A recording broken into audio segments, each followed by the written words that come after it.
Not one. Yes, two. Coming again at you with another video. Gotta make this video quick because my mic is dying for one, and for two, I want to get my first meal in. We got some organic birthday cake oatmeal with some hard-boiled eggs. All right, so I need to get this down. So I don't want this video to be too long. I appreciate y'all rocking with me. Hit the like button, subscribe, comment down below, post notifications, share this video. Thank you everyone who is commenting. Oh my goodness, it means the world to me. I do not delete comments even if I don't like the comments. I'll leave them up there. I appreciate you all interacting with me. Let's get straight into it. You see on the thumbnail, we got Kirk Franklin. You see the title, man. Let's get into it. I'm gonna cook as quick as I can during this video so I can get to my breakfast. Okay. And by the way, it is 1:15. My breakfast is at around 1 o'clock. This is my breakfast when I'm eating it in the afternoon. So, Kirk Franklin, man. As you see in the thumbnail, look at what he's wearing, okay? Let's talk about what this Zesty 53-year-old gospel singer slash rapper is wearing. He has on Uggs. Now, I remember back, I want to say around 2012, 2013, when I believe Uggs first came around, I saw Caucasian women wearing them. Mainly like high school, college girls. They would wear the Uggs with the leggings or the jeans, and they would be tucked inside the Uggs. That's who was wearing them. It was females. And then I did see a few melanated women wearing them as well, but a lot of times they were wearing knockoffs. Uggs were very expensive, and they were a lot to the average person back then. If you were from the hood, melanated woman from the hood, you really didn't want to spend that much on Uggs. But it was mainly a white girl thing, a Caucasian girl thing, Uggs. Fast forward some odd years later, I start to see them coming in for men's. But let's talk about who brought him out. Tom Brady. Tom Brady was the spokesperson for the male Uggs. Why did they pick Tom Brady? I have no idea, but I believe he fit the agenda because, like I said, females, white Caucasian females were the first ones I saw wearing Uggs. Uggs were made for women. They were not made for men. Then eventually they came out with them out were for men, and they used Tom Brady. Now, I don't know if you remember the news clip. You could go ahead and search this on YouTube and it'll pop up. There was a news clip where Tom Brady was laying on the table, laying on his back, getting a massage, and his son came in and asked him for help on his fantasy draft. And Tom Brady said, yes, but give me a kiss. So his son gave him a kiss on the lips. I don't understand this kisses on the lips thing. I don't know who started it, but it's mainly a white person thing. I'm not going to lie. I'm pretty sure other cultures, other ethnicities, races do it, but I've mainly seen white people kissing their kids on the mouth. Usually it's when they're a baby, but this is a walking, talking kid. He had to be at least maybe between 8 and 11 in this clip. And Tom Brady is still asking for a kiss on the mouth.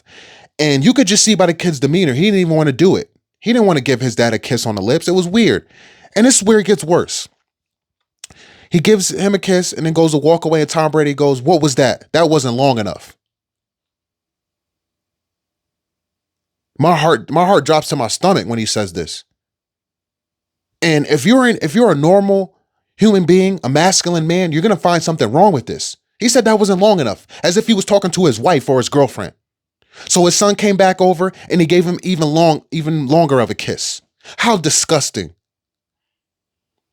How sick and degrading you would do to your child.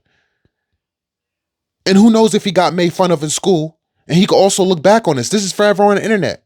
As he gets older, this kid could look on YouTube and see this, that his father made him do this.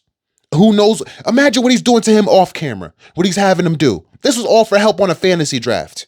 Are you kidding me? So, you have Zesty man Kirk Franklin, as you see him in the thumbnail, wearing the Ugg boots. And I don't care, man. I don't care what color, all black, red. It does not look right. No man should be wearing those Ugg boots, man. They were made in the beginning for women, intended for women. That's who they should stay for women. Now look at his sweater. Look at that Zesty looking sweater. And the jeans, I'm pretty sure it's all designer from head to toe.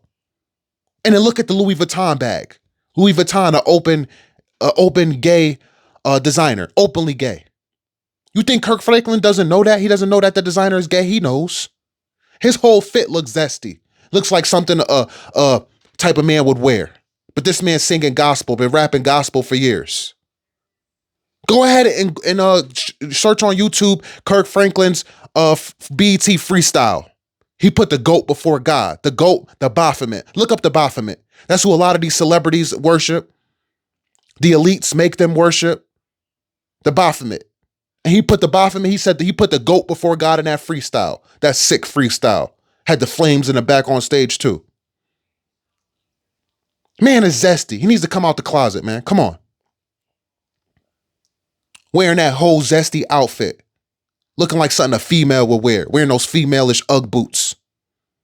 And then if you look at the video where he was trying to get into his Escalade, because that's where the thumbnail picture is from. It's from a video of him trying to get into his Escalade, and his driver brought out the step stool. And what's up with having a melanated driver? You couldn't find a white driver? What is this? Melanated people get on top and then you have a melanated driver. I don't respect that. But let's get into the meat, the meat and potatoes of the video, the nitty gritty, besides him being zesty. 53 years old, still trying to find out who your father is. What is wrong with you? 53 years old, still confronting your mom, arguing with your mom, mad because you caught her in another lie that she lied about, said that your father passed away. Come to find out he's still alive. You are 53 years old. I'm not sure if he has kids already. I'm going to assume he does. But you got to let that go, man. You're 53. You got to pass on being a good father to your children. You got to raise your kids the way your father didn't. If your father didn't want to be in your life, oh well, that's his loss.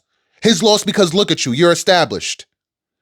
You can provide for your kids, provide for your wife and your family. You don't need help from anybody.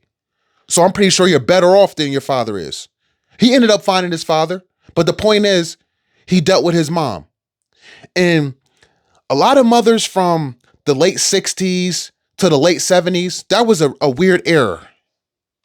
That was an era where a lot of those children, their parents did everything for them. Cleaned their rooms, did their laundry, cooked for them, but didn't teach them much. Just did everything for them because a lot of them were stay-at-home moms while the dad was out busting his tail, working hard labor. And I'm speaking of the parents of people like Kirk Franklin, people like my mom. My mom didn't have to do anything. My grandmother did the laundry, cooked, but didn't teach her anything either. You can't be a grown man, 50-something years old, still trying to talk to your mom, still trying to find out where your father is. You got to let go. I don't understand how you singing the word of God, rapping the word of God. I would still consider you a false prophet because you're speaking of God to people and you're lost. You're lost in the sauce. You're zesty. You still haven't found yourself. It's like you need to know who your father is so you can feel whole, so you can feel complete. You are 53 years old.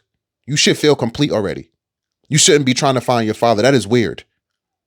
My mom left my father when I was a baby due to cheating. I spoke to my father once on the phone when I was like 15, 16 years old, and I didn't like his tone. I hung up and never again. I didn't care. I don't care less. I never went to search for him or care where he is till this day. It's not bothering me. It doesn't bother me. And no, I don't have kids. And no, I don't want kids. But if God happens to bless me with a child and I happen to have a child, I'm going to make sure he has a great life and I'm going to be the greatest father. And I'm not going to go trying to look and search for my father because, oh, I want my son to meet his grandfather. No. For what? My lady has a father who's in her life, who loves and supports her and has raised her and taken care of her whole life. That could be his grandfather. He doesn't need to know who my dad is because my dad was a loser and I'm not. That's all that matters. And even as far as his mother goes, 53 years old, he's sitting in front of his mom. He's mad at his mom because he called her another lie. Your mom has always been a liar. Your mom is just not a liar now, lying to you about a father. She's lied to you about a lot of stuff through your whole life, just like my mom. But I don't hold it against her. I forgive her. And I'm 33 years old. Look at that. 20-year difference and I'm over it. I'm not looking for my father. I'm not looking for forgiveness from my mother. She is who she is and I am who I am. And that's that. Don't be like Kirk Franklin. Don't hold it against your parents. Don't hold it against your mom because she left your dad and lied to you. Don't hold it against her. That's her life. That's her decision. You have to make sure your life is better for your children, your kids. It's that simple. And I'm going to talk about something real controversial that I have a problem with. And this is if Kirk Franklin's wife, if her father raised her, if she was raised by both parents, and for other other women who were raised by their father, if their father was in their life, spoiled. I'm pretty sure a lot of you men watching have either dated, are dating now, or married to women who fathers spoiled them, and they're just spoiled. Did everything for them. Here's the thing. Kirk Franklin should be with a woman who could replace and fill the void that his mom didn't. The love, the nurturing, the caring, all that. I'm not saying she has to be his mother or act like his mother, but the love that he was missing, the truth that he was missing, she should be there to give to him.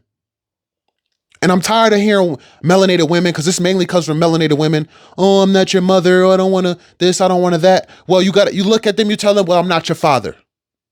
If you can't fill that void and give me that love and affection and make up for how my mom treated me like crap, I'm not your father. I'm not going to take care of you. I'm not going to provide for you. This has to be a 50-50 situation. I'm not your father. Yes, your father took care of you, paid for everything, baby, you spoiled you, but I'm not your father since you say you're not my mother. That's what you tell them. And if they don't like it, then you got to separate. Oh, well, it is what it is. The only thing I agree with Zesty said, close to me just like my mother, close to me just like my father, close to me just like my brother, close to me just like my sister. Your woman has to be everything. Because as a man, you done been through ups and downs in life. You done been hurt a lot. A lot of melanated men been hurt by family members, been crapped on by family members, been done wrong by family members. They had them back turned on them by family members. So I apologize. So when you get you a woman that you love and care about, want to settle down with, have a family with, she has to fill that void. That's her job, to fill that void. Women have a caring, nurturing nature about themselves. So the fact that she's carrying her children, gave birth to your child and married you and cooks and all this stuff, that is part of her nature. Don't let her use that as an excuse to be taken care of. Y'all went half on a baby. She didn't have that baby by herself. You had to put the sperm in her. So if y'all could go half on a baby, then y'all could go half on loving for each other. Y'all could go half on the house, half on the bills. And I don't mean 50-50 strictly down the middle. I mean, all right, this month I'm going to take care of this. Babe, I got it next month. Or you at the grocery store, you go to pull out your credit card to pay, and she says, no, I got it. I feel bad. You know, you're doing a lot. Let me do something. If your woman doesn't feel bad with you paying everything and buying everything, there's something wrong with her. Again, her bearing children and cooking and cleaning, those are duties that a woman's supposed to love to do. How many women were little girls and they were pushing a little doll baby around a stroller? Their mom or dad or whoever bought them a fake baby when they were younger, and they were nurturing that baby, acting like they had a baby at a young age. That is instilled in them young to be nurturing and caring. So don't let them use that as an excuse to be taken care of. No, that's part of your nature. Get out of here with that. But let's wrap this video up because I got to eat. I'm hungry. I got other stuff I got to do. But yeah, man, Kirk Franklin, the 53-year-old zesty man trying to find his daddy. Stop it. Eventually he found his dad. He was happy to find it. Good for him. But man, you are 53 years old. I'm pretty sure in his dad's mind, he's like, man, what are you doing? You're 53. Like why did you need to find me? You're successful. His dad's probably thinking like, man, you're successful. You're doing well in life. What am I going to do how can I fill that void? Don't be like Kirk Franklin, man. Man up. You got to man up. That's why I'm glad I had the opportunity to run the streets and do the things I did, because it molded me as a man, being with different women and eventually maturing to realize I don't need to be a player. I don't want to be a player no more. I don't want to blame my mother for not letting my father have me or raise me or see me. I don't want to blame my mother for the lies. I don't want to blame my mother for putting men before me my whole life. I don't want to blame my dad for not trying to come and find me. That's his loss. I'm doing way better than him. I know I am. Dude was moved from state to state. Couldn't stay in one place. Get with a woman, get caught cheating, and divorce. That's the type of life my dad was living. So I want nothing to do with him. And if your dad was a loser, deadbeat, and that didn't try to find you, because if your dad really wants to, he will find you. You shouldn't have to go find him. And that's a great point. Kirk Franklin shouldn't have had to been looking for his dad. I don't want to look for you. I'm 53. You had 53 years to try to find me, Dad. I'm Kirk Franklin. I'm a known gospel. Why didn't you come to find me? You could have found me. You could have emailed me. You could have found a way to get a hold of me. What's wrong with you? That's what Kirk Franklin should have said when he sat down with his dad, but he didn't. Comment down below. I want to hear your opinion, ladies and gentlemen. I want to know how you feel about this topic, because a lot of men are still hurt because they don't know their daddies, and they're taking it out on other people, and they're becoming zesty, and they're turning their back on the Lord, and they're drinking, becoming alcoholics, doing drugs, all type of stuff. Don't let it happen to you, because it didn't happen to me. I refuse. I'll see you in the next one. Peace and love.